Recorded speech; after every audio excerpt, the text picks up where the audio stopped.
எந்த இடத்துக்கு போனாலும் ஆசீர்வாதம் எடுத்து வைத்தல்ல, நான் தான் உன்னை ஆசீர்வதிக்கிறவர்.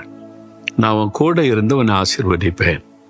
அவர் ஒருவேளை இந்த இடத்தை விட்டு நீ போ, நான் உன்னை ஆசீர்வதிப்பேன், நான் காண்பிக்கிற இடத்துக்கு போன்னா போங்க, இல்லை இந்த இடத்துல இரு உன்னை ஆசீர்வதிப்பேன்னு சொன்னா அந்த இடத்துல இருங்க.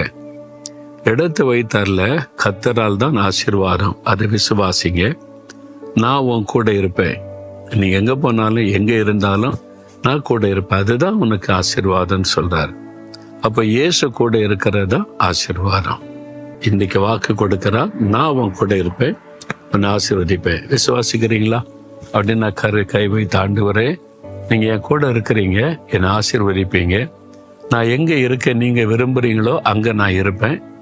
எங்க அனுப்புறீங்களோ அங்க போவேன். எங்க இருக்க சொல்றீங்களோ இருப்பேன். நீங்க தான் என்னை ஆசீர்வதிக்கிற தேவன். நான் அதை விசுவாசிக்கிறேன். உம்முடைய ஆசீர்வாதத்தை நான் இயேசுவின் நாமத்தில் சுதந்தரித்துக் கொள்ளுகிறேன். ஆமென்.